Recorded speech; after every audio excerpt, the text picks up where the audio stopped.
you hear that? You couldn't hear that, I heard it. No, I ain't hear nothing.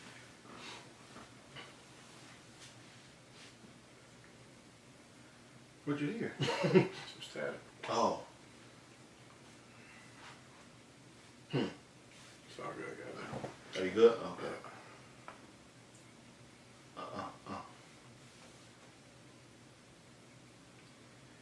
Yes, sir. Welcome back to the summer with Game Recognized Game. Game recognized game. Hey. I'm Marlon Lowe. Man, I'm Mo Elrod, man. Mo Easy For Sheezy. in the building. Yes, sir. Oh, hold on. Okay, my bad. Go ahead. Listen. If y'all didn't hear the last podcast, episode 85 with Sonny Vaccaro, man. Tune in. You sleep.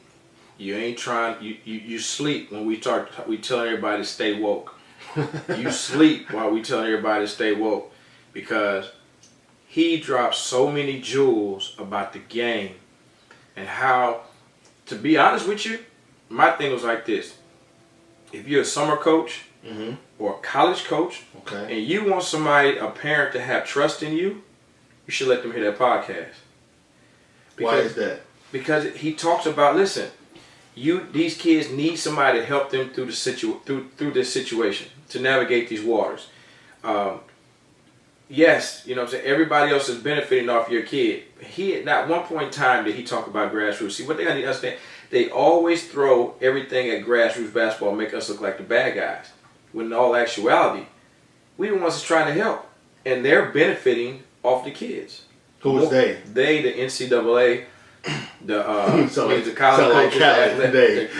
college coaches, the athletic directors, and the presidents. You know what I'm saying? And the NCAA itself. So and he's telling you how the game is played, and if you just listen to it, find you some stability and somebody that's going to help you to navigate things. Basically, you're good.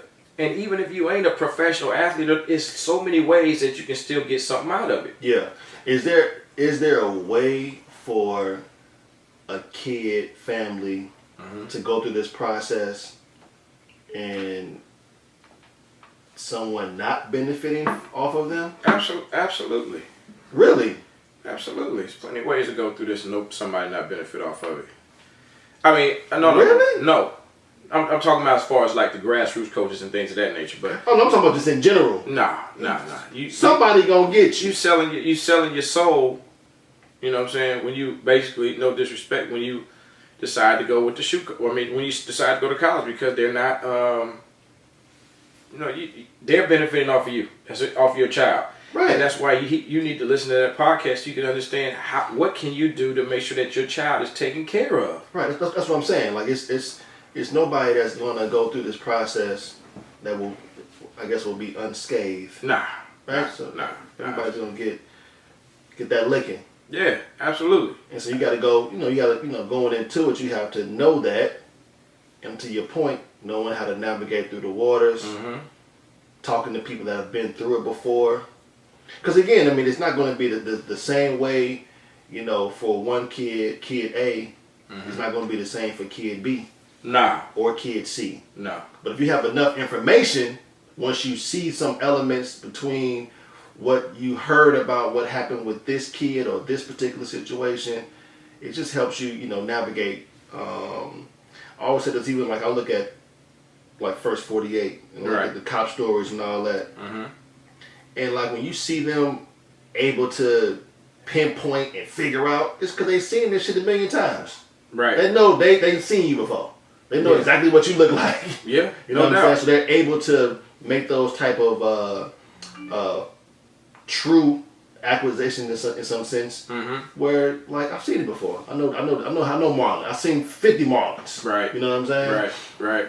So having that information, like you said, it definitely helps you. And he said, he said, look, y'all want to reach me? Holler at Marlon. I give him my email. Let him hit me. I talk to all of them. Are you the plug? Yeah, Are you the plug? I am. I do things like that. Damn. He just said that. Just reach out to Marlon. Yeah, reach out to Marlon. You want to holler at me? Holler at Marlon. And You know, Marlon give you my information. Because this is Sonny's second time on the summer. Yeah. Yes, it is. Has Sonny made any appearances outside of the summer? He's been on like ESPN, Mike and Mike. He talked on, you know, a couple phone calls, but not in depth like that. Not in depth like right here. Nah, we get exclusives. Yeah, we get exclusives. That's good. That's good money. That's good money right there. That's why it's about letting the parents know. Look, you need to listen. And for any summer coach, like I said before, if this is a summer coach, I'm gonna start asking some parents out there. So some of these coaches gonna be mad as shit at me. You know what I'm saying? What you gonna ask? I'm gonna ask them, hey, did your coach, director, or whoever of your program, did they tell you to listen to this? Have you not listened to that? Because I'll be like, no. I'm saying, well, that's jewels. It's diamonds in the rough. It's everything that you need to hear. Not everything, but it's going to help you so much throughout this process. And I'm gonna let them know. I'm saying, if your director asked them if they heard it the summer before, if they tell you no, they ain't shit. They lying. You know what I'm saying? They lying for real. And then if they ask, leave their program. Huh? Should you leave their program? I'm just saying, should they leave their program? That means that they hiding something from you. And what Sonny said, it's nothing to hide. You want to be able to let the parents know that because it's only going to empower you. Because they're going to need somebody to rely on to help through this process. Man, you only as good as your information. Hey, man, I'm going to let them all know. I'm about to eat a chip right now because that's just what it is. Yeah, you only as good as your information. Uh-huh. You know what I'm saying? So if you got some intel, some insight, you know, please seek it from people that you trust, and just be a sponge, man. Just, you know, navigate them waters though. It's definitely rough. Not an easy task. No doubt, but you know, make it work. So what you got, man? Tell me about something. So let's check this out. Yeah. I was watching this little documentary. Anybody that know me know I'm a doc dude. Mm-hmm. So it's called the Last Shot. Last Shot is what it's called. All right, The Last Shot. Are you familiar? No. Okay. You mentioned it the other day, but I did. Yeah. Okay, cool. It's called The Last Shot, right? So it's basically about players from the States, from the U.S., traveling to Mexico, playing for money. Playing for them pesos. Okay. In hopes of getting some type of deal, contract to play overseas. Yo, it's off the chain. So here's my question. They doing all this to get a job overseas? They doing all this to get a job in Mexico. Fuck overseas. Okay. In Mexico for the pesos. Okay. South America, Central America. Shout out to them. Yeah, they trying to get the pesos. Mm-hmm. Okay. Now these players, you know, they kind of go through an in-depth, you know, background on each player. You know, some players played in college, got in some trouble. Basically, they trying to still relive their hoop dream. Mm-hmm. So my question is to the public, everybody that's listening, because see, one thing about basketball is this: once you pick it up, mm-hmm. it's hard to put it down. Mm-hmm. Especially if you have a little bit of success or a lot of success, medium, whatever. If you have success with the game, mm-hmm. you fall in love with the game, man, it shit run through you. You know what I'm saying? Yeah. And so my question is to the public, when everybody that played ball, to think about this. I see Marlon closed his eyes. He about to reminisce. When did you know that the shit was over? You know what? I ain't hooping no more. I can't do this. It's a wrap. When did your hoop dream turn into a reality or a nightmare or whatever you want to call it? Because I think watching this documentary, you'll see a lot of players, and you saying to yourself, they over there playing for literally $450 to split 6 ways. Mm-hmm. Let me say that again. They playing for $450 to split 6 ways. They playing against some local Mexican teams. They got cockfightings going on. It's the militia out there. Shit crazy. You know what I'm saying? They playing for $450. Janky ass referees. Cutting deals with the locals. Mm-hmm. Like, it's a lot of shit going on. but they chasing the hoop dream. And they playing for, in some cases, 450 to split 6 ways. Now, I ain't a math magician. Right. That's about what? $80, $90? Less than that. You know what I'm saying? So again, I'm gonna tell y'all a quick story when I knew shit was over for me. Almost $70, almost $65 each. They each. You know what I'm saying? That's crazy. Mm-hmm. But they were just so. It was almost like they didn't have anything else that they wanted to do, didn't know how to do. One guy over there, he stole some money from the guys. They were looking for him. The cartels was looking for him. He had to leave. I think he might have stole a rack from him. Got 1,000 from him, and they was looking for him. He had to end up leaving. So I'm just saying, it's like it was so much going on. But at the end of the day, period, like we all played ball. We all had dreams of playing in the NBA. Every last one of us. Right. When did you know? When did you know a person? Like, give your background, because you know you played overseas. When did you know? You know what? I can't keep playing for $65. This shit ain't gonna work. No, I ain't never played for that. No. Man, I probably knew it was over. Probably. No, I didn't. You know what? I knew it was go over. Go through the resume first. The resume that they got you to this place where you know what? Finished college, went down and played with tried out for Miami, and was the last cut in '94. Miami Heat. Yeah, and then with the Miami Tropics with the John Lucas too. Okay. But with John Lucas had a if you know anything about that, it was a drug and rehab team with Richard Dumas, He was Roy nice. Tarpley, Nice. Chris Washburn, Ricky Callaway, Anderson Hunt from UNLV, who else? Irvin Grigsby from Lafayette. Who else was on that team? Charlie Ward that just got drafted into that league from with the Knicks, from Florida State. So going down there, so we was balling, and I mean my story, man, it's gonna take me a while for that, but I'll sum it up. We was balling, and the last day, Dirk Minifield was the coach. Okay. You know what I'm saying? So the last day, Minifield. Luke came in and we balling and everything else, and then we was going to go to Mississippi, to Biloxi, Mississippi for an exhibition game. And right before we got ready to go to Biloxi, Mississippi, I was balling too, killing. Dirk called me into his room. Called me, young fella need to holler at you tonight. Okay, blah, blah, blah. So he called me in and he said, it's exclusive, y'all. I never heard this story. We gotta let you go. Yeah. You know what I'm saying? You was balling? Killing, yeah, I'm doing it. Doing it. Well, somebody called Luke, who it was a substance abuse team. If you didn't have a drink or issue, you were supposed to be on the team. So I wasn't supposed to be there. I didn't really have no issue like that. Not like that. You know what I'm saying? Yeah. Yeah. So I bounced. So they let me go right then. And Dirk, gave me, I got a little money, but they put me on the bus. That same day? That night. That night, yeah. Took me on the bus. I had to take a bus from Miami, Florida to Houston, Texas. On the bus. Yeah. 2 days?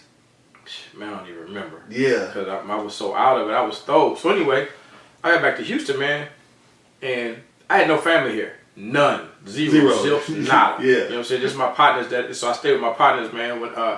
And at that time everybody was hustling. They was in the game, so I just stopped playing. I didn't do anything. I didn't play. I was depressed, basically. Yeah. And I ain't had nobody to lift me up. So, man, for about 6 months, man, I thought it was over.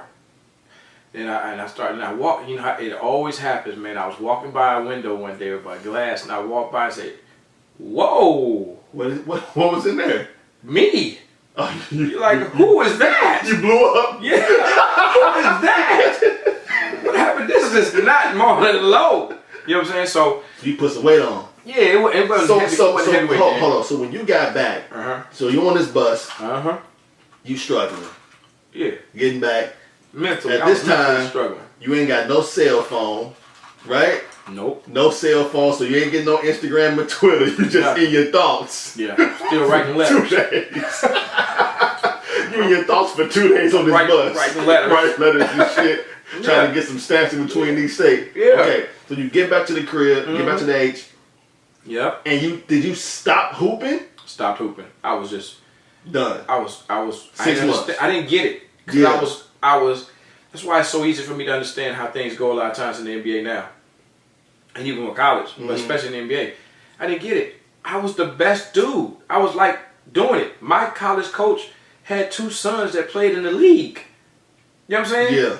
Danny, man, I had NBA GMs come to see me. Yeah. So I didn't get it. Yeah. I was the best one. So then they cut me and I'm like, what the heck? So I was, and at that point in time, my mentor who had helped me to even get, all the way through to basically get me through high school, they had moved out to New Jersey. Mm-hmm. You know what I'm saying? Mm-hmm. So when I came back here, it was nobody. So my partners, they like, your partners always be the ones that say, oh, dog, you good. Don't even worry about it. You good. Chill out. You straight, man. You go, they tell you everything that you want to hear because they always about lifting your spirits up and make you feel good. So I led into that. You know what I'm saying? I fed into it because that's what I needed, per se. To massage my ego because I got cut. Yeah. The first time in my life I got cut. You know what I'm saying? So I went months, man. And then I don't know what happened. I walked by that window, man. I said, yo. You know what I'm saying? I wasn't big or nothing, but I was like, yo, this is me. Yeah. So I said, I gotta get back into the gym. So I got back into the gym, man. I started hooping again. And I wound up going to this one gym, man, and there was an agent up in there. He was like, people been looking for you. Yeah. They've been asking for you. Where you been? And I was like, man, I just been chilling. That's just what it is. It's like, we heard you got cut. They cut you from my, So, where you been? People got jobs for you. Want a job? Yeah, I'll take a job. What's up? And his name had to be John too. So I said, yeah, I'll take a job. Where's it? They say, well, it's in Mexico. Right. The irony. Yeah, it's in Mexico. So all right, cool. We're at Mexico. They got some in Guatemala. They got some in San Salvador, El Salvador, Mexico City, Panama City. Man, look, it's all over the place. I said, okay, cool. So, got a passport? Nope. Yeah. Had nothing. Yeah. Anyway, wound up going downtown, got me a passport. How old are you at this time? I'm 22. Okay. 22. And so, 22 years old, going down, go to South America, I'm down there, just like kicking it. Yeah. Having a good time. Yeah, it's 22. It's for real. When they talk about fiesta, yeah, that young, yeah, so every day is a fiesta. Yeah. You know what I'm saying? Yeah. So we kicking it, we had a good time. And then season over with for 5 months. Season over with, it was about 5 to 6. So by that time I was a month behind. So 6 months came back, and it was cool. I was like, look. By that time, check this out. It was funny because I'm gonna skip around, but I met this guy. That's when I found out a little bit about grassroots basketball. So I just was like, okay. And I met this guy, and I would go to some schools just to chill. And this guy was driving this truck. It was a New Balance truck. That's when New Balance was trying to get into the grassroots industry. Right. I forget how old I am now. I'm a little bit older now than 24 around that time. Anyway, the guy said, Marlon. I said, man, what you finna do? He said, man, I think, man, the Rockets got this little thing tomorrow, man. I'm gonna go over there. They got a basketball tryout. And you should come through there because you know everybody over there. You know the guys. They've been seeing you, so you've been training with them and everything else. So you should go through there because I'm going to go through there because they said I might be able to get a job. He didn't hoop. I said, okay, cool. Well, go ahead, man. Do your thing. Do your thing. And, man, I'm kicking it. I just had a little paper in my money. Right, pesos. Like, converted them over, currency exchange. And so I'm kicking. And I know exactly where I am. I'm at Westbury Christian High School. Okay. Westbury Christian, and he was driving a New Balance truck. He said he's going to try to go over there. Okay, boom. So he went over there. The next day, my partner called me in the morning. His name was Bryant Bond. He said, Lo, let's go, baby. I said, man, I was out. I'm good. I ain't gonna be able to make it. Missed it. I Mm. didn't even go. Didn't miss it. So, and I still know the same dudes over there to this day, to be honest with you. But long story short, on that part, the dude who was driving the New Balance truck for grassroots basketball is now the assistant GM or president, whatever, Gerson Rojas. Rojas. I don't know Gerson's last name. Yeah. It was Gerson. For the Rockets. For the Rockets, yeah. Yeah. And so he moved. He didn't know nothing about basketball like that. Yeah. He moved. He just got in doing video film, and kind of moved on up, right? Well, guess what Low is to this day. Still, I'm good, but I ain't at that level. You know what I'm saying? I'm still in the game, but I'm in the game a different way. But I wound up getting ready to go back and play a little bit more down over in Mexico, and then came back one time. My partner Jimmy Blacklock. I had a partner that was with the Globetrotters, Melvin Adams, and they started, I started working on with that, getting in with the Globetrotters, getting in, playing, doing this, training, and all that, the dribbling and ball handling. So I started doing all that. Went to camp with them in Orlando, Florida. Did some things with them, got busy. And if you know the Globetrotters back in the day, just like if anybody now know the Globetrotters, they fire everybody. You know what I'm saying? They fire you on the strength of so they ain't got to pay you. It's not that you're talented. They fire you when he got to pay you for the next couple months because we're going to be off. So, shout out to Sweet Lou. That's my man, Sweet Lou Dunbar. But, and Jimmy Blacklock, like I said. But, Mike, I'll run through everybody. But, yeah, they called me, get ready to come back. They was in Denver, Colorado. It was in November. And asked me to come back, but at that point in time, I was already playing. I was playing in a little league here in Houston, and I got into training. It was my first time ever seeing training for kids ever. You know what I'm saying? Never knew anything about that. So I really started digging it, and some dudes asked me to come in and help them to put a team together because they had for their kids. I was like, all right, I'll find some players for you. So, and we went out. And we started playing, man. I saw that was the first time I ever seen Derek Character back in the day. But we wound up playing in some BCI. That's what it was back then, BCI YBOA. And when the Globetrotters called from Denver, man, they about talking about coming back. I was like, nah. That was it. I'm good.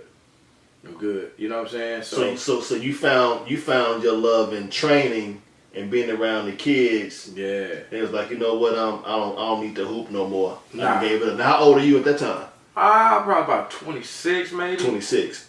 Yeah, about 26. And that's the thing. It's like we all go through those moments. See, my story is a little bit different from yours. So I played on a D3 level. You know what I'm saying? Shout out to Oberlin College. I did score over 1,000 points. Yeah. So I was getting buckets. That's buckets, 1,000. Yeah. So I was getting buckets out there. But it wasn't until listen. Let me sit up in my chair a little bit. I'm at a Division III school, and every day I'm saying to myself, I'm going to the league. That's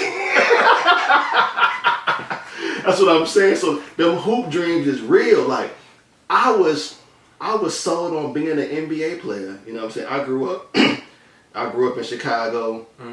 You know what I'm saying? At that time when I was in college, like Iverson was changing the game, you know what I'm saying? Yeah. So I'm a huge Iverson fan. I didn't grow, I'm bald now, but I had braids, you know what I'm saying? So I'm thinking I'm going to the league.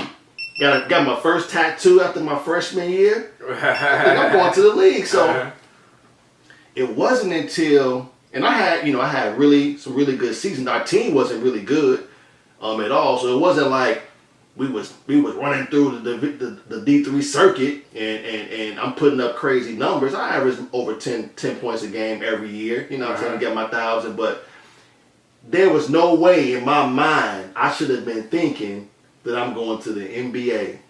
You know what I'm saying? Like just knowing what I know today, it's like, bruh, you tripping. Yeah. But my junior year is when I knew this shit is over with. How'd you know that? I just felt it. I just knew my junior year that it wasn't meant for me to do this. So we were talking before we started recording. You were talking about how you had like crazy hops. Yeah. So I'm 6'2". I was never really a super athletic player. Like anybody that knows me, know my game. Like I can handle the ball, and I could score. I could shoot the ball, but playing over the rim and all that athleticism, I didn't have that. Uh-huh. So at my height, that should have let me know even back then that, bro, that ain't gonna work too well for you on that level. You know what I'm saying? But my junior year, I'm like, you know what?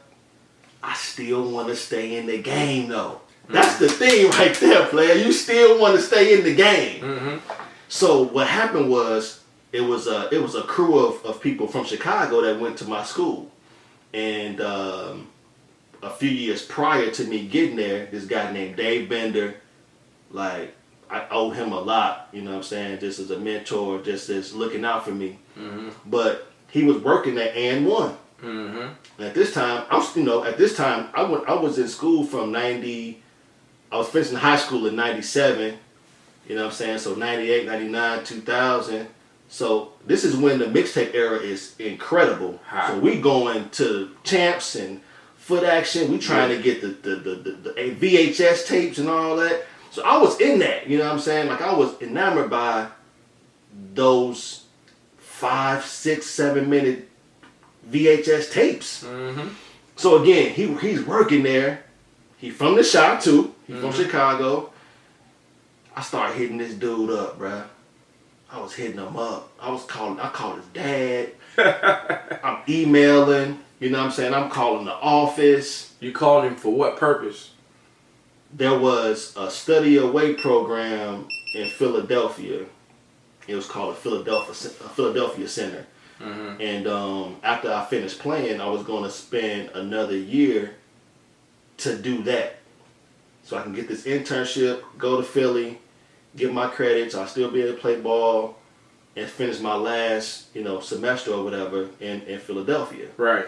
And the Philadelphia Center, they already had like their own established internships that students can get. I created my own shit. I'm calling Dave every day, like, Dave, I need this opportunity, blah, blah, blah. When I say I'm hitting this dude on a regular basis, and anybody, again, that really knows me know, like, I'm a persistent dude. Like, if I really want to get it, I'm going to make sure it happens. Anyway, so I get the internship, and the rest was history, man. Traveled the world with the AN1 mixtape tour, like, still talk to them dudes to this day. Like, probably one of the best experiences ever. So again, it's like coming to that realization that you can't play ball no more. You know what I'm saying? It's over with. You got to do something else. But watching that documentary on those guys, the last shot, it was like they ain't got to that point yet. And they was getting $450, $450, man, to split 6 ways. And they had kids, they had wives. Like some people actually came to move to Mexico to stay there. Like it was a lot going on. And again, I think my point is that there's only 450 jobs. It's millions upon millions of people that play the game.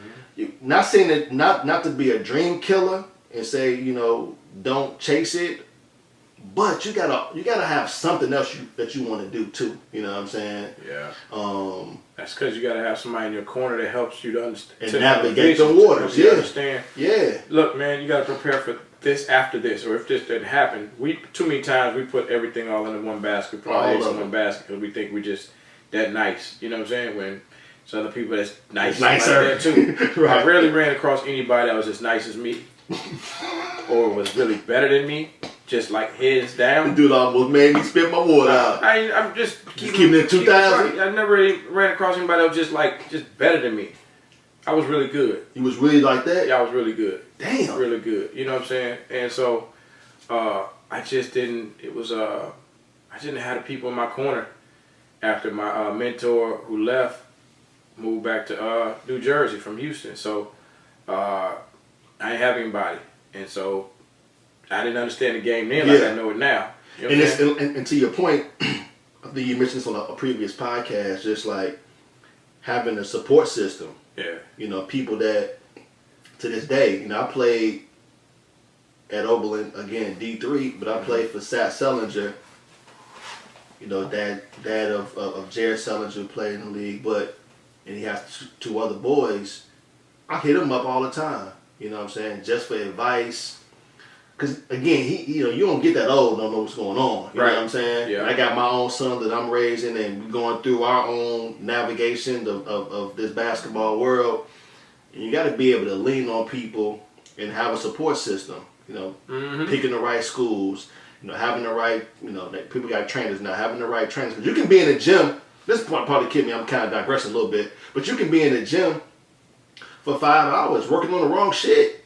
Right. You just in the gym, you know what I'm saying? Like, that happens all day long. Absolutely. You know what I'm saying? So having the right trainers and, you know, nutritionists or whatever, but having a good support system, people who gonna tell you when you fucking up. Yeah.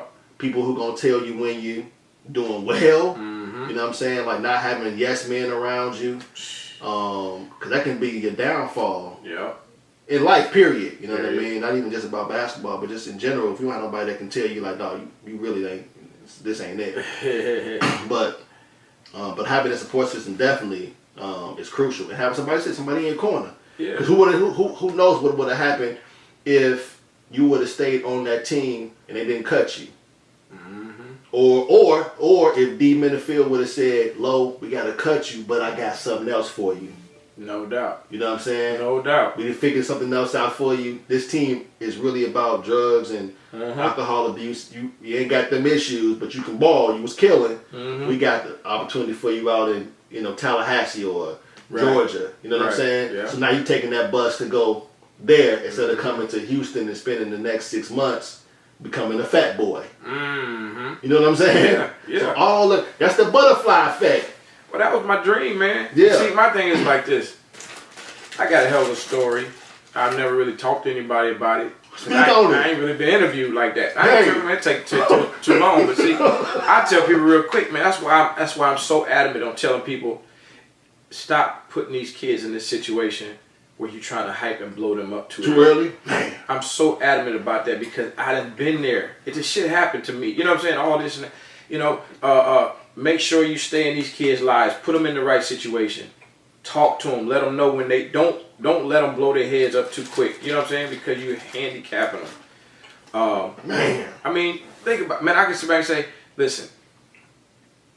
One of the biggest regrets that I have, man, and it's because I just didn't know, was I didn't finish my senior year of high school on the basketball team. All my partners out there know about it and everything else. I played varsity all 4 years of high school, you know, but I didn't finish my senior year on the team. What happened? Man, I had all kind of offers from everywhere, but I just didn't have no guidance. Didn't have no guidance. You know what I'm saying? So I got put off the team, but to this day, I saw my head coach Gerald Hartfield from Elsing High School. We was together about 4 years ago, and it's probably longer than that. It's probably about 8 years ago now. I forgot, but he said, Marlon, I was wrong. I'm sorry I did that back then. You know what I'm saying? I'm sorry, but hey, that's just what it was, and that screwed up a lot of my gifts, my talent, my opportunities. You know what I'm saying? But long story short, I've been there. Everybody can't say they've been there. They played 4 years. I'm leading this team in assists, the school in assists. I'm leading in points and everything else. I'll tell you what he did. After what I did, one night we lost to Katy High School. It was the first time in the history of our school we lost to Katy High School. He gave us this speech. I left my uniform on the floor that night. Come in the next day, he cut me. Because I left my uniform on the floor. He was in his feelings too. You know, it was old school back then. Things different. But long story short, he's like, and so those that know, he basically erased my name out the books. All my records, he took them down. He took them out. All my records. I got records. Yeah. You know what I'm saying? We beat L.A. Crenshaw in the Fort Worth Lions tournament. When L.A. Crenshaw had won the state, had been undefeated in California for 2 years in a row. I was on the cover. I was on the front of USA Today. Back then, it was big. I had like 15 points and 17 assists against L.A. Crenshaw, Los Angeles Crenshaw. You know what I mean? In the Fort Worth Lions tournament up there, and we won. I was only junior starting. That was my junior year. I was only junior starting. We had 4 of the seniors. Jeff Brasso went to Kentucky and everything else like that, right? But he wiped all that out. after all that. So like my history is gone over there. So that's a scar, a big scar for me. But I understand now about. That's why I say don't do these kids like this. You got to check these kids. Don't let them ruin certain things, right? So anyway, fast forward, boom, boom, boom, boom, boom, boom. Went here, went there, college, everything was good. Had to leave this college because of situation.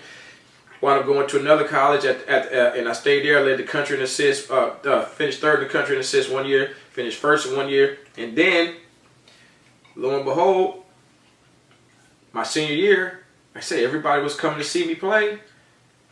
My head coach who got me there retired. Went to the athletic director. Brought in a new coach. New coach said, Marlon, I got my guy. I'm going young. So I didn't know how to act. I didn't know how to handle it. Didn't know how to handle it at all. So my coach, his name was Denny Price. His sons were Mark Price and Brent Price. Mark was playing with the Cavs then. Brent was playing with the Rockets and the Wizards. The Mark Price? Yeah. So I played for the dad.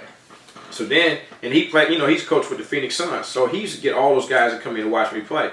Because he said, look, you can do this. You can play there. You know what I'm saying? Yeah. So, Brent and I used to shoot and everything. Hey, listen, hold on, man. Go ahead. I done known Marlon Lowe for a long ass time. I ain't heard these stories yet. Right. I'm sitting, if y'all watching the video, I'm sitting back with my fish and my water. I'm tuning in. Proceed. Yeah, so Brent and I, we used to hoop all the time. That's why I'm like, look, I know I can do this. You know what I'm saying? I'm good.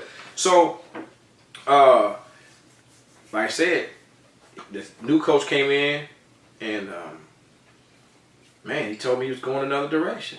So I sat on the bench, man, my senior year. And then I used to have, the scouts would come in and they would see me sitting down. And you don't know how hard and heavy that was on my heart. But then, one day I talked to Coach Price. I said, Coach, man, I don't know what's going on. You know what he told me? He said, Marlon, let me tell you what. I would never tell you to quit because you shouldn't. He said, but I'd rather see you sitting down and not playing than to be on that court and not playing like you play. You see what I'm saying? That's heavy. So I sat down. And then after a while, I couldn't take it no more, man. So the dude basically, and I'm going to tell you how he played me. That's why I say parents just don't understand. Before the season, man, right before we had some exhibition games. I'm killing, doing it. So right before the season, he had the local reporter, a reporter came in, right? And he talking to me, had me come in, and he talking to me in front of the reporter. The head coach talking to me in front of the reporter, man. Marlon this and that, and he pumping it up, making me feel real good about a lot of things, right? Yeah. Well, in retrospect, what I see was it wasn't about me. It was more so about him, the coach, making this reporter say that, look, this is a good head coach. He's taking these guys by this and this, how he's talking to them, and he's getting them ready. You see what I'm saying? So he's getting me to buy in, trying to get me to buy into him, but in actuality, he ain't selling me. He's selling the reporter, so the reporter writes something good about him. Why? Because a couple weeks later, boom, he sit me down. I even had officials that come up to me after the game sometime and say, hey, man, just know this. We all talk about you around the league. We all talk about you, and we know what's going on, but, man, you one of our favorite players. So, you know what I'm saying? So, anyway, I wound up not finishing my senior year of basketball, man. I couldn't take it no more. I stopped. I quit. I had to. I didn't know what to do. I quit. And I just went to school, played, do whatever I did, but I quit. You see what I'm saying? Yeah. So I didn't know how to act. Again, had nobody to guide me, nobody in my corner. I was a loner all my life. Yeah. You know what I'm saying? My mama sent me down the day after my 8th grade graduation. Didn't know why. You know what I'm saying? Like I said, I had 3 older brothers, man, that locked up. So, boom. So, anyway, I got down here, stayed first 2 years with my dad. My dad was on the road. I stayed with my stepmom and my 2 stepsisters. I was like Cinderella. It was bad. You know what I'm saying? I used to get kicked out the house at 2, 3 o'clock in the morning. Had to walk for miles to my partner's house, you know what I'm saying? Just to lay my head down. So it was crazy. You know what I'm saying? It's a long story. After a while, my dad, my grandparents got sick, so he wound up moving back up north. He didn't move to Chicago. He went to Peoria. He moved back up to Peoria. So I stayed my last 2 years with some friends in high school. My best friend, his name's Rob Mukes. I stayed with him. And so, boom. That's what it is with that. So I never had no proper guidance all the way through like that to understand who'd been there before. And so when I quit in college, man, I didn't know. So then my thing wasn't like, man, what am I gonna do now? So then, what happens? Lo and behold, my man gives me a job, give me an opportunity to go up to with Miami, and then with the Tropics. You know what I'm saying? So it's like, boom. So okay, cool. Luke gonna get you there, and that's gonna be your opportunity to get into the league. You know what I'm saying? Mm-hmm. So cool. Got down there. That's what happened with that. Boom, boom, boom, boom. You know what I'm saying? So fast forward all the way today. And see, here's the crazy part about it, like. But there's so many things in between there that was crazy. I'm sure it is. Yeah. I'm a little salty that you're not gonna share it today, but it's all good. Yeah. But this is the craziest thing. Uh-huh. As I mentioned, Yeah. I played D3. Yeah. So I knew I wasn't going to the NBA. Mm-hmm. Right? Yeah. But to hear your story, and again, I've known you for years, and I've heard bits and pieces of some of these things before, but not in full disclosure. Right. I don't know how I would be able to, like, I don't want to say live. That's kind of stupid, but I don't know how I would be able to, like, come to grips of not making it when not supposed to have made it. Yeah. You know what I'm saying? Yeah. Like the Lenny Cooks. You know what I'm saying? Yeah. Like, I don't know how, cause they right there. Yeah. Ronnie Fields, them dudes is right there. Mm-hmm. They not at D3s. You know what I'm saying? Yeah. Like you really at the door about to walk in. Yeah. I'm miles and miles and miles away from that door. I ain't never seen a damn door. They right at the door. Oh, it's painful, man. It's painful. When you finally realize that you just didn't do it and it just didn't work your way and it was supposed to, you know. Yeah, it's painful. I couldn't imagine it. It's painful. And it's funny too because I think it was last week we ride, me and the wife, we ride down the street and one of my boys called me and said, man, I got you on speakerphone. I got you with Reggie P. I got you with Dame up in here. Yeah. We all in here, man. And I told them that Marlon Lowe was the best guard in this city and we ain't never seen no better guard than Marlon. But, you know. Yeah. And they was like, no, you know, mother partner was saying, no, I was that dude. And, now he's like, Marlon, just tell these dudes what it is. And Jamal was sitting right there. I just started laughing. And I told him, I gave it to him. I said, man, y'all know. Y'all was on hold while I was playing. Yeah. Y'all was on hold while I was playing. You know what I'm saying? Y'all was coming along, but that shit was mine. Let's just keep it real. You know what I'm saying? So it was live, you know what I'm saying? But like I said, there's so many things in between them, but that's why I'm so adamant, man, about not pushing kids so hard, so fast, because that fall is a motherfucker, man. And parents have no idea. And they directly have a big influence on allowing this shit to happen. And then they got all these medias. Man, listen, like what Damon say when we always look for Street and Smith. My name was in Street and Smith too. Yeah. You see what I'm saying? Yeah. Yeah, I'm like, shit, man, my name was in that thing too. But my name was just on the street. 47. But man, I just don't. I'm not good with that, man. That's what it bothers me about. Look, I rather. You know what I'm saying? You rather undersell and over deliver. That's my philosophy. But a lot of these people just want to sell. So I mean, it's just kind of what it is. And I teach something that people just don't know either about me, man. And this is against outside of basketball, but along with basketball is when I got out for a minute and stopped playing. I went with my partners, right? I went to stay with one of my partners, and he was hustling. Mm-hmm. You know what I'm saying? Mm-hmm. So long story short, I was moving around and I started working for this little company and doing a little something on the side. Basically, man, I got kidnapped. I got kidnapped one day. Yeah, I really got kidnapped. I got dudes caught me walking out of a building. Came put a gun to my head, put me in the car, tied me up, hog tied me, hands, legs. Drove me away. Got a gun in my head, everything else. Yeah. It was right off of Bel Air and Corporate. And I was working for a delivery company. Mm-hmm. Well, they wasn't trying to go after me Mm-hmm. at the time, but the things I picked up a lot of computer units. Okay. You know what I'm saying? Parts. So that's what they was after. So long story short, they pulled me out and drove me around, man. And then when they got down, they roughed me up really good. They beat me up really good, man. And they pulled up another truck to the other end of my truck that I was driving, and they unloaded everything. Unloaded everything while I'm right there. The dude got this gun in my head. and I'm laying down. I can't say nothing. You know what I'm saying? And so when they put the thing, they started lowering the thing down. The dude touched my head with that gun, man. Thought I was gonna die. Yeah. Thought it was over. You know what I'm saying? So long story short, after they drove off, man, I probably laid there for about 5 minutes. It seemed like an eternity just to make sure they was gone. I didn't want to make sure. I didn't know if the dude was still standing over me or nothing. And I wound up getting loose a little bit. Only not all the way loose. I jumped out to the street.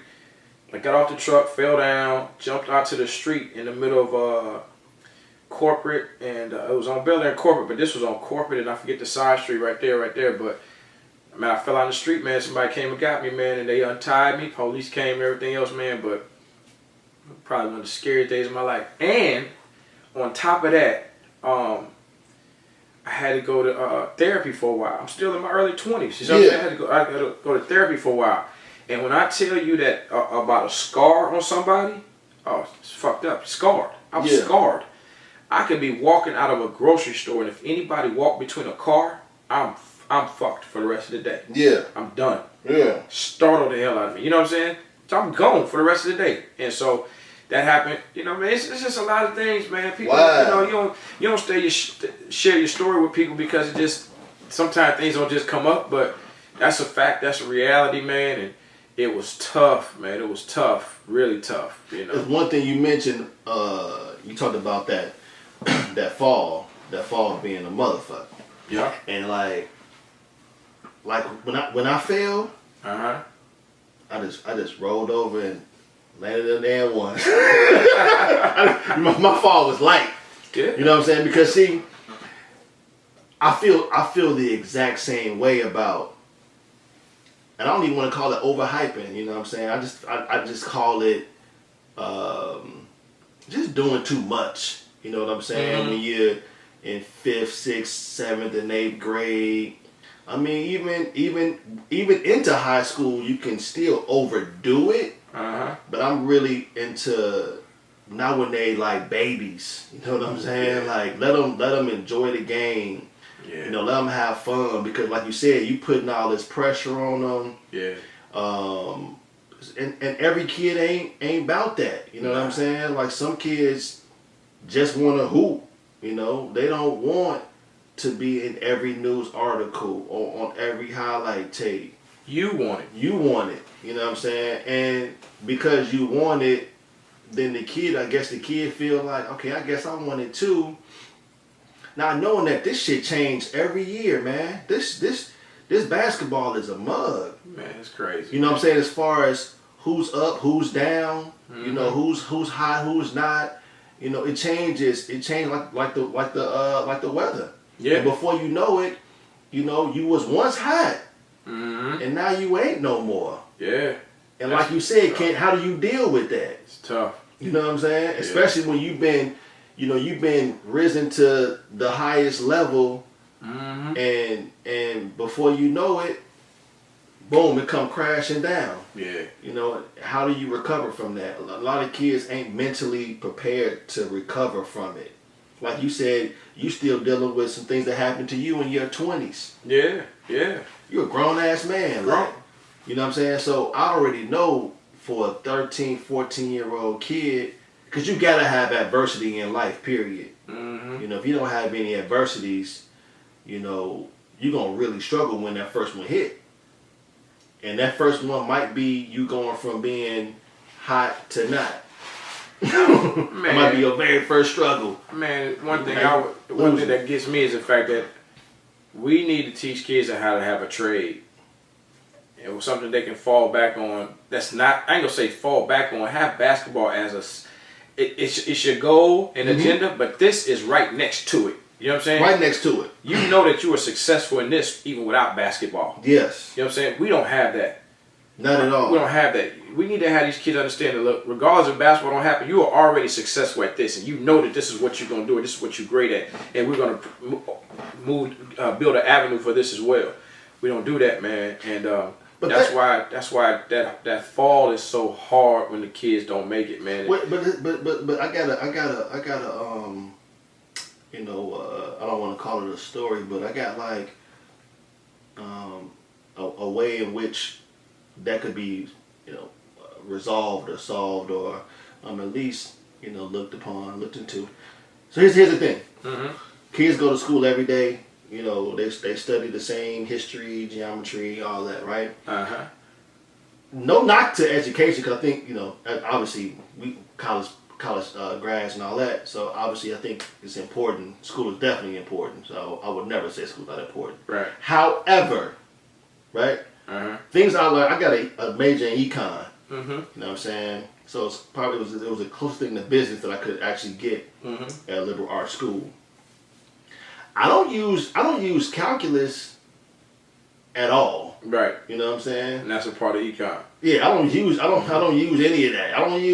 I took psychology classes. I took statistics. I took geometry and physics. I've taken all these courses, and at the time, right, it's retaining information, and I knew those things for preparing for an exam. Right. Today, I don't use the shit at all. Mm-hmm. So what I'm saying is that in some way, right, the school system needs to enhance their extracurricular activities or electives so that a student can learn how to do a podcast, learn how to make film, learn how to edit video, learn how to, because that expands the kids' brain into thinking what they want to do besides playing this sport.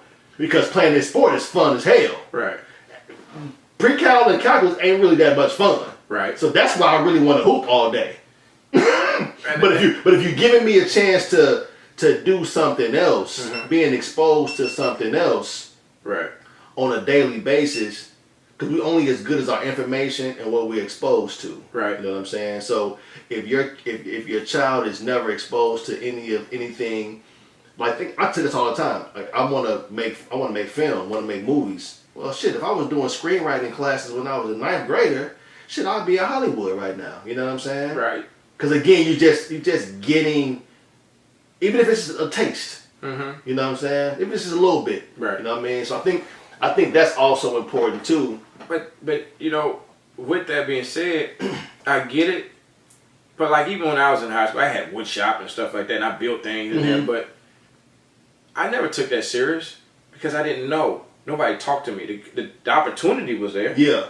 And if they'd have had some computer things, whatever, I probably wouldn't have took none of that because it was about, I was looking for the easy way. I knew I was going to be playing basketball. Yeah. I was not taught how to dream and not to dream. That was my dream. I was never taught about reality in life and how to have a trade and to master something and find out who you are without this ball. Yeah. I was never taught that. So I didn't know how to show what my value was outside of basketball. Yeah. You know what I'm saying? Because nobody showed me that. My dad wasn't there. I didn't know anything. You know what I mean? So that's the same way like now. Nobody knows what is your value outside of basketball. And that's what we gotta teach kids to be like, look, man, this is who you are. And I think I always ask kids, look, what would you be doing if you wasn't playing basketball? What do you like to do? Because when you talk to them, it's about finding out who they are. You know what they do. Right. I need to find out who you are. Because That's if real. I find out who you are, now I can say, okay, well, we know what this basketball is going to do, but this basketball here, I can kind of help push him over here. You need to be around these type of people. You know what I'm saying? And those are things that I know I missed out on. So, that's just it. Now, I will say this, going back to my hoop story, for all of y'all that's probably in Houston and y'all think something. Now, y'all know Rick Shirley that used to be at Hastings High School when I was at Elsick High School. And Rick Shirley is a legend in the state of Texas. You know what I'm saying? He will openly tell you, y'all ask him one time. Don't just ask. You can ask him if you want. First, go and set him up and say, Coach, who was the best point guard you ever seen when you was coaching at Hastings High School for 20-something years? And if he don't say me, that's fine. He gonna think for a while. But if you bring my name up, he gonna say Marlon Lowe. You know what I'm saying? That's like that. Yeah. And I coached I played against him. You know what I'm saying? Because he'll probably tell you some stories. But yeah, I just want to let y'all know that. So there's some credibility right there. That's a guy that is a legend in the state of Texas. Sometimes you gotta let people know some things. But like I said, my records was all X'd out of Elsick High School. My name was stricken from the record books. Wow. And there was nothing I could do about it. It was old days, and it was some good old boy days where the coaches was in, it's what it is, man. So, but yeah, there it is. So that was like I said, that documentary, man, just had me going. So I was watching another one. I've been getting my reality TV show, I guess. I've been watching that Ball in the Family too. Finally finished all episodes on that one. Yeah. LeVar Ball, man. Serious. Yeah, that dude, like, first of all, the dynamics of the show, I love it. You know what I'm saying? Between him and the kids. I should have sat on that side today so I could look at you, man. I can't hardly turn. Oh. My neck hurt. But go ahead. I'm sorry, go ahead. The dynamics of the kids. The dynamics of the kids, and like, just to show, their family in that light and going through them stages, you know what I'm saying? Like, I think this is a very dope concept. It kind of shows you who they are off the court. And again, to give you some real insight onto, how their family is. And that's why that's why I tell people all the time, you can't tell me nothing about LeVar Ball, dog. Yeah. I ain't have no dad. You know what I'm saying? No doubt. He was around, but it was like that. No, you know what I'm saying? My dad wasn't around. You know what I'm saying? I stayed with him for 2 years, and it was terrible. But at the same time, you know what I'm saying? Because he wasn't hardly there. But at the same time, even then, but you can't tell me nothing because what he's doing, his kids already know about branding. Man. His kids already know about, the importance ownership. of ownership and independence. You know what I'm saying? They're totally separate things. They know about all of that. So, like you said, if basketball don't work out for them today, right now, they're already good. Think about this: if Jello, and this is what they always tell me, what if Jello don't make it? What if LaMelo don't make it? Okay, well, cool. Guess what? Lonzo made it. So they don't even have to live off Lonzo's money. No doubt. They already know how they brand it. They know about business already. Yeah. You know what I'm saying? I mean, they have their own brand. One episode, they had a little pop-up shop. They on Facebook, man. They worldwide known. Yeah. They Hollywood now. They're Hollywood, literally. So he's already put them in places to already understand that. Look, man, this. You can go this avenue, that avenue, this. This is your primary avenue. What you want is basketball. But if not, we got all this stuff waiting for you, dog. You could just lean back. You just lean back. You see what I'm saying? And just hoop. So you can't tell me that this man has not. Somebody said he was what was it? The worst sports dad in history or some shit. I think that was USA Today. Yeah, some chick said that. Yeah, I can't remember her name. I can find it if I wanted to, because that was awful that she said that. Because you got some dads that have been molesters, or even coaches that have been molesters and have hurt kids. But like you said, he has a lot of dads ain't even around. Period. So that in and of itself, he has a strong presence in their life. Yeah. I was arguing with some kids. Shout out to Adrian and AJ. They was telling me that Jello going to the league. I said, nah, Jello ain't gonna make it, dog. Jello shoot that ball, man. He can't shoot it, but he ain't make it to the league, dog. He might. I don't think he's gonna make it. I don't know. I'm gonna give him a shot. You give him a shot? Yeah, I'm gonna give him a shot. I heard he slimmed up. His body look good. I seen him on the gram. Put windmill or dunk or something like that too, and then just look at the workout. Probably about 6'5", I think. 6'5", so shooting guard. Yeah, he shoot that. That's what I'm saying. Got good size, man. Can he put it on the deck like that? Not like them. Not like that. Not like that. But he, you know what I'm saying. He the different one. He just shooting that thing. You know what I'm saying. So he can shoot it. He the best shooter out of them.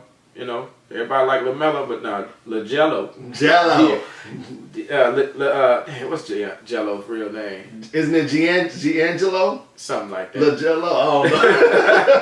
But he can stroke that thing, man. He can stroke it. I got my money on Melo making it. Homeschool. What you think about that? Cool with it. We down in Texas, man. They homeschool all the time.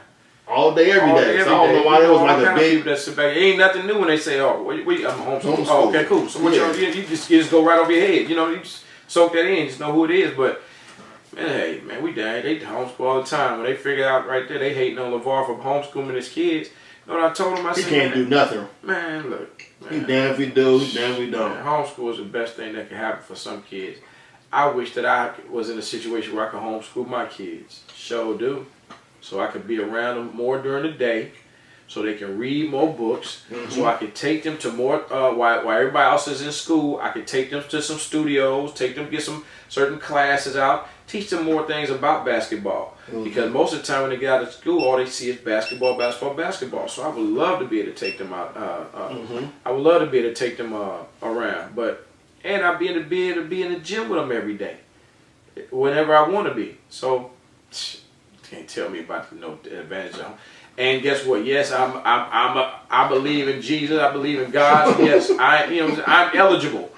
I'm eligible. We teach our kids that we're a faith-based family. Yeah. Yes. You know what I'm saying? It ain't about no basketball. I want to teach my kids about life, the world. I want them to be, you know what I'm saying? Well-versed in everything. So no doubt. That's what it is, man. Man. Yeah. I think Lo was about to tear up earlier, man. Man, stop playing. Nah, I'm mean, good.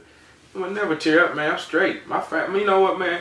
Hold on. There's nothing wrong with tearing up, man. If he was gonna tear up, man. No, there's nothing wrong, but all right, just want to make sure that if he was gonna tear up, it was alright. You know what I mean? My story is my story, man. No doubt. I'm proud of my story. I love my story. There's a lot of things I regret, man. I missed out on so many things in life. You know what? Like, I give you an example. I was talking. I don't know if I told you. I was telling somebody about a couple. Maybe some white. I said, man, we always talk about boys and girls, and you know how everything is nowadays with men hitting women and things of that nature. Well, I grew up in the streets, you know what I'm saying? And if somebody hits you, you know, hey, hold on, right? No doubt. So let me tell you something. Like, I was never like really told that hitting a woman was wrong till I was like 22 years old. Yeah. When I got into an incident, you know what I'm saying? I was never told. Nobody in the streets. We kicking it. We on the grind. We gully. You know what I'm saying? Yeah. Never told that. So the easiest thing that somebody did the easiest thing that somebody did to tell me that hitting one was wrong. I got into a situation and they used my mama as an example. They said, man, what would you do if somebody hit your mama? I was like, what? They nigga, you crazy. But at the same time, they just looked and say, see what I'm saying? That's a woman. And I ain't just crushed no woman now. Let's not get it twisted like that. But you know, but I ain't never thought about it like that. And it was just like that quick that it was like, yeah, you're right. But I had never been told that. Yeah. So you can only imagine about how many things that not just myself but other kids that are in the inner city or just different places without a dad, what they're not being told and what they're not being shown. You know what I mean? That's the same thing. Like, you know, I was telling Pew and Brooks this. We was hanging out one day at Medici's Pizza, right? And I gave him a story about when I was I was with a girl one time, right? And I told him about nobody ever told me or talked to me about how to put some prophylactics on. You know, I'm gonna put it like that. You know what I'm saying? Never told me. Yeah. So. You was a true trial and error. True trial and error. For pretty much everything. Everything.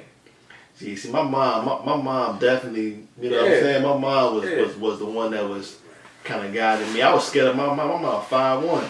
You know what I'm saying? I was scared of my mom more than anybody in the world. You know what I'm saying? The gangsters and the killers in the neighborhood. I was scared of my mom. Yeah, me too. But like you said, it's like growing up without my dad, it's like you don't really know. You know what you're missing out on, and when you become a father, you know you trying to fill a void that, and sometimes you second guess yourself like, man, am I doing? Should I do that? And parenting don't come with a handbook at all. You know what I'm saying? So you try to instill values, morals, and discipline, and all them things into your kids.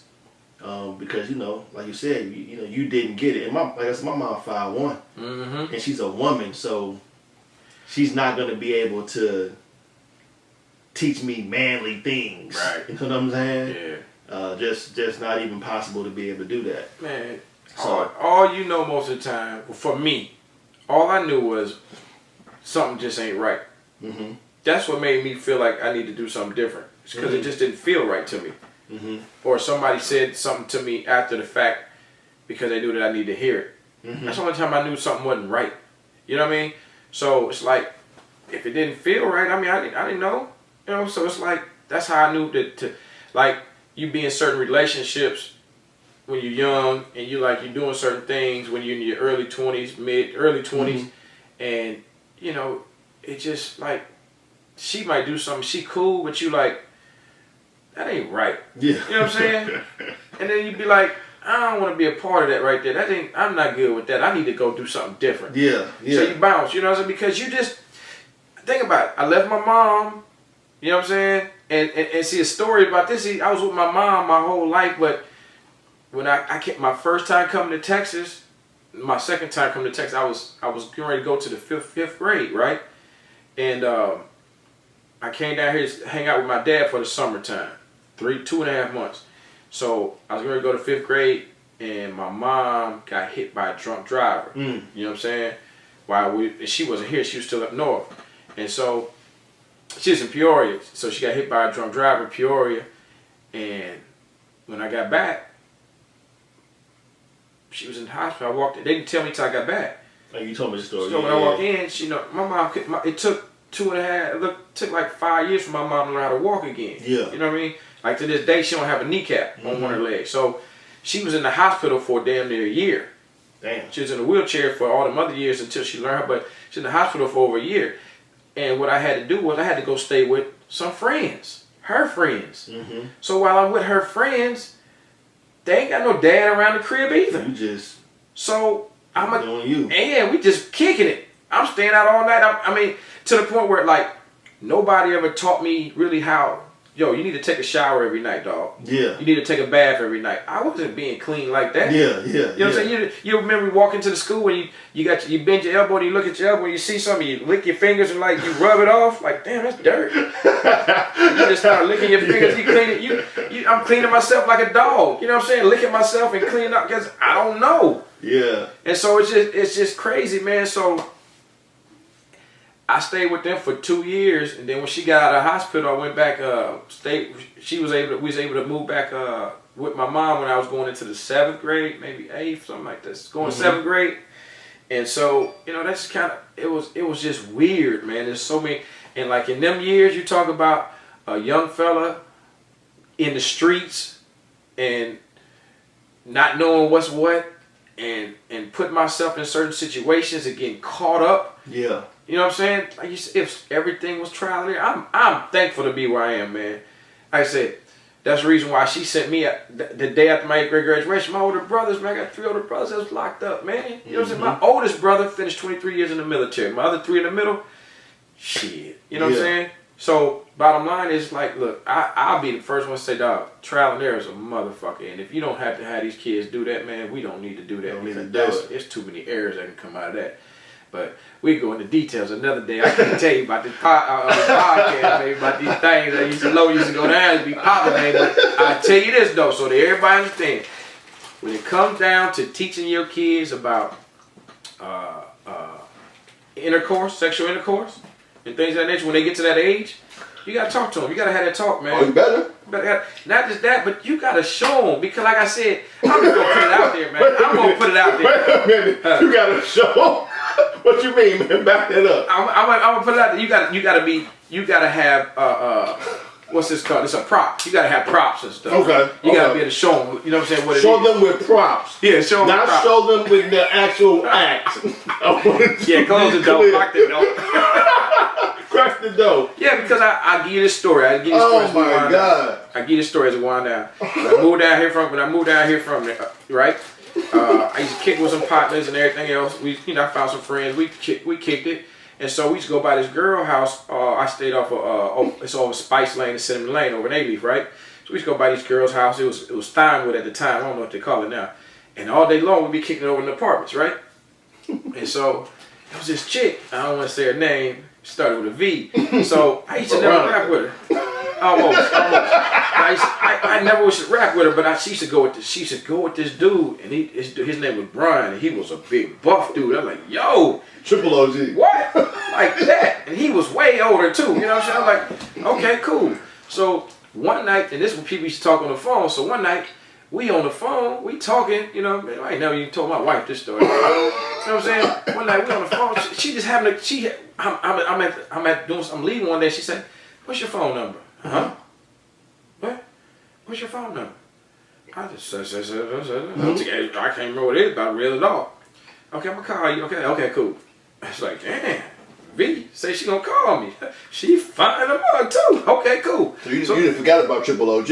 Right. I wasn't tripping about that because she gonna call me, you know, so like whatever. Yeah. So anyway, she called me that night, right? So we rapping, you know how you used to lay down, they still do it, kids put their head under the pillow. No, they don't do that no more. They don't do that? Hell, they still don't talk to nobody. I'm laying down with my head under the pillow. Well, that was the best. Hey, hold on. Let me interject.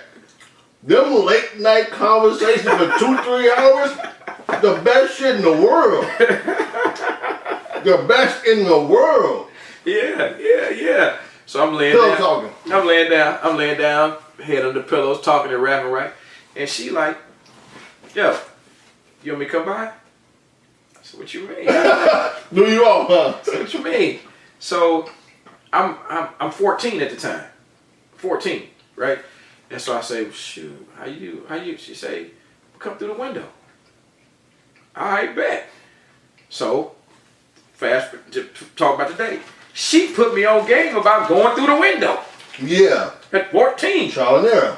I mean, I knew how to go through windows for other stuff, but she put me on going through the window for the rest of that, right? So I said, okay, cool. So she come through the window and we kicking it. You know what I'm saying? You know, they doing things and then put the condom on, right? Mm-hmm. Condom on. My brother had told me about that. You know, condom on. So okay, cool. So long story short, boom, she bounced. Bing, bing, bing. Go back to the window, leave. A day later, I'm using the bathroom. Go see the doctor. Why is my thing hurt like that, right? So straight up. Go see the doctor. That Kumo D, baby. You know what I'm saying? Why is my dun hurt like that, right? So I had to tell my stepmom. Because on Beachnet and Willcrest was this emergency 24-hour joint. So I say, you know, told my stepmom, I say, look, it's hurting when I use the restroom. Because when I went to the restroom, fire right away. Oh! You know what I'm saying? Whoa! So I'm like, dang. I had no idea. I'm like, man, this chick done, man. You know what I'm saying? Her, man. Yeah, she done got me. Her, man. Right? So anyway, I said, man. So anyway, I ain't tell her. She probably figured my stepmom was like, yeah, this what happened. This what happened. This nigga, he didn't have. So anyway, get to the doctor, right? And he asking me, and it's like my stuff, it wasn't even looking right. You know what I'm saying? It wasn't even looking right. I'm like, hold on, man, I'm sick, something wrong. So anyway, get up there, your doctor, and he's like, yo, this and that. I said, man, I don't know, man, I'm just doing this. So anyway, he took a little thing, took some, looked like some tweezers at the time, opened up that top part, that tip part, right? Took them tweezers, and and he pulled something out. Boom. Long story short, I ain't know how to put the condom on right. Left no room. Thing busted, went up inside of him. Pain. So listen, y'all. I tell this story, man. I'm just telling, man. I can't put my wife on. I can't let her hear this story, but yeah, trial and error. You know what I'm saying? Trial and error. Don't let your child be one of trial and error. You got to be able to talk to them, be there for them, help show them things outside of basketball, man. It's so much more. It's so much more. And just like Damon said on the other episode, Damon Stoudemire, he has other businesses that he has going on outside of basketball. Even while he was playing basketball, he had other businesses going on. Greg Anthony had a shirt shop while he was playing basketball at UNLV. You know what I mean? Mm-hmm. And he got through college on just that right there. We've talked about that in a previous podcast. Mm-hmm. But man, teach your kids about this is just a bonus if they make it. Teach them a trade. Teach them how to be successful at everything. We said before, even before football and basketball was invented less than 100 years ago, we survived without it. We created things. No doubt. You know what I'm saying? That's what we got to do, baby. But, man. On another podcast, I'll tell you some real stories, baby. I'll tell you some real stories. Hey, Y'all don't know I got hit by a car 3 different times. I got hit by a car 3 different times. All 3 times I was riding a bike. Each time it was worse. I almost died on the last one. Straight up. I was in the hospital for a long time. Yup. I just tell you, dog. People don't be knowing. We get on here, man. Y'all don't be knowing. We don't talk about that. I was able to get low. Hey, I was able. Listen, man. We gotta put that slow Barry White type music on. I got Loda opened up, man. Let the music play. Yeah, Loda opened up tonight. Oh, you just keep telling me this and telling me that. Nah, but yo, Loda been through it, man, and it's a good thing, but at the same time, I say it's something that I wish I hadn't had to go through, because I wish I would have learned. If I knew better, I would have did better. If you know better, you do better. No doubt. And that's why I try to do as best I can to make sure that my kids know better, and that I try to get them to help see what they like outside of basketball. That's important, man. It is. That is. But we good. Till then, holla. All right, y'all. Remember, it's the summer. Yes, sir. You know it's hot in here, man. Hey, we're game recognized game. We taught each other some game tonight. Game it was good. game. Made it work. And we out. We're out. That was funny. That dude.